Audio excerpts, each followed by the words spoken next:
We can and must do everything possible to help and heal our brothers and sisters in crisis.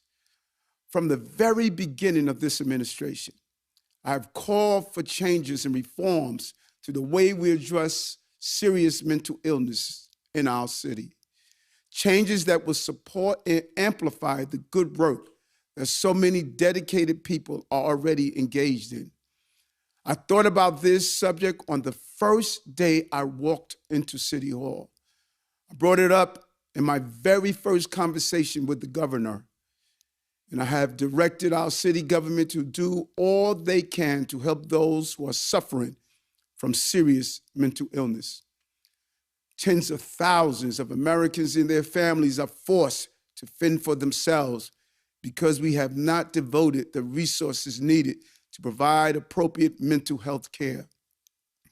It is time to build a new consensus around what can and must be done for those living with serious mental illness, and to take meaningful action despite resistance and pushback from those who misconstrue our intentions. It starts with addressing the issues of mental health across the board, taking action to treat people before they are in crisis. And it means that we must give people in crisis the care they need for as long as they need it. In November 2022, I announced that our city personnel and contractors must have a better understanding of the legal options and responsibilities when they engage with those who are unsheltered and experience a psychiatric crisis. And in March of this year, we released a mental health plan that outlined a comprehensive strategy for treating New Yorkers in need and preventing the condition that so often led to severe mental illness. Our vision is to create a better system that goes beyond one incident or tragedy, a continuum of care that keeps people connected to the support they need to stay well. Because we look to prevent and minimize the impacts of mental illness, there's an immediate need to address those who are clearly in need of treatment. We already have the authority to do so. We must use it. Under New York state law, our mobile crisis clinicians can bring people having a mental health crisis to a hospital for medical evaluation. And if physicians at that hospital find that the person has a mental illness and is dangerous to themselves or others, they have the authority to admit that person and retain them for treatment, even if the person does not agree to it. Our Coordinated Behavioral Health Task Force, also known as CBHT, is the guiding force behind this effort. Made up of a key staff from across city government, our state partners, and the community-based groups we contract with for street and subway outreach, the task force meets weekly. Their job is to find solutions for those unsheltered New Yorkers who are struggling with mental illness and refusing efforts to connect them with housing and support. Through the work of the task force, we have managed to bring many people in crisis to the hospital for desperately needed care. We are helping them stabilize and heal from the ravages of homelessness and long-term untreated psychosis. And most importantly, we are connecting them with supportive housing and all the care and services they will need to succeed when they return to the community. When people are referred to these kinds of services, whether by a court order or other means, a good outcome depends on their participation and cooperation. Service providers make repeated attempts to keep those who need help engaged in the programs that are available to them. But there's no guarantee that those efforts will succeed. This is the kind of care Jordan needed, and that so many were trying to get for him. It wasn't always successful. Over the last several years, Jordan interacted with many city agencies and community-based organizations and providers. He had various encounters with the criminal justice system and was provided services to help him live safely in the community. But those efforts were not enough, and we must find ways to strengthen our system. It starts with investigation and accountability.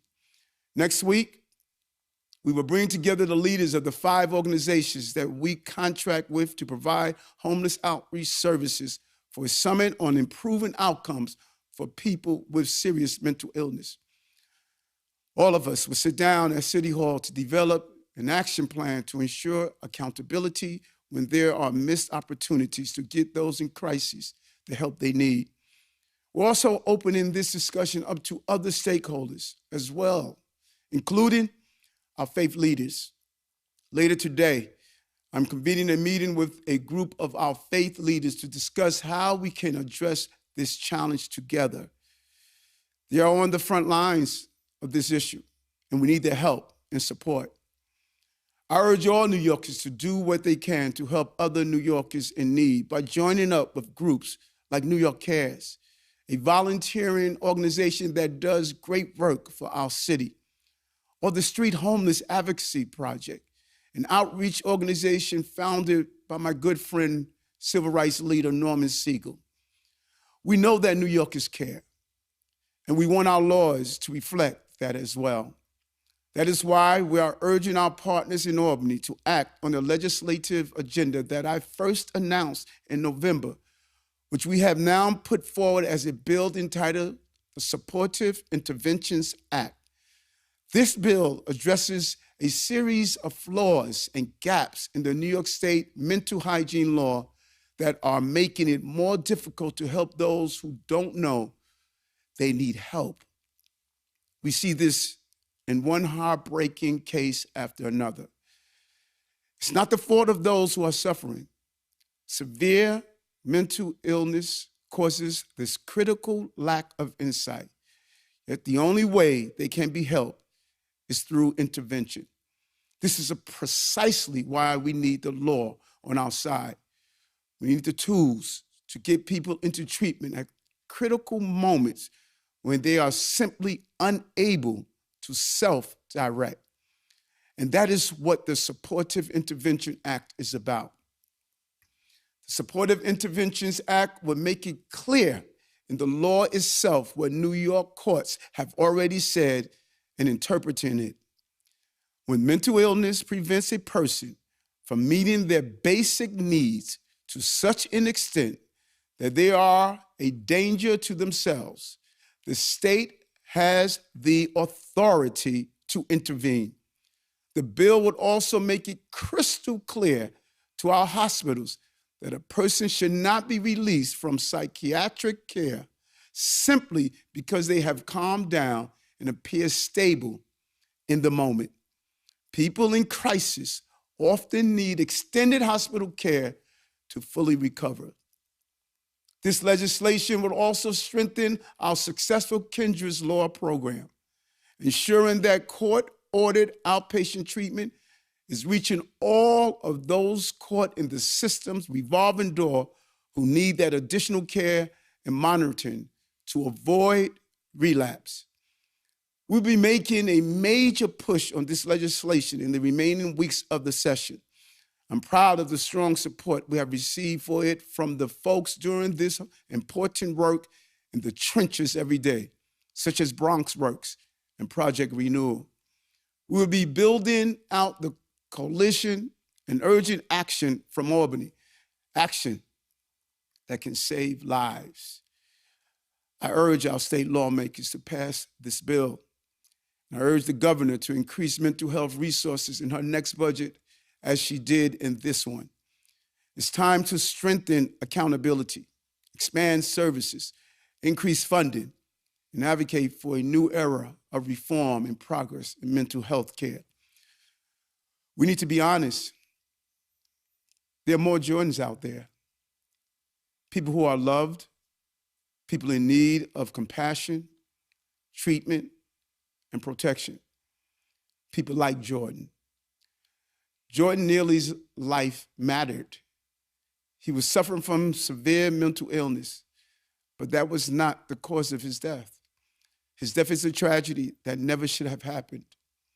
My heart goes out to Jordan's family, who's suffering great pain and uncertainty about the circumstances of his death. No family should have to suffer a loss like this. And too many Black and brown families bear the brunt of system long overdue for reform. Our work starts with acknowledging that we must reverse the effects of decades of disinvestment in housing, healthcare, and social services. We must recommit to our shared civic responsibility to look after each other as a city, as a society, as human beings who care. There were many people who did care about a man named Jordan, but it wasn't enough this time. We must keep trying before we lose another Jordan.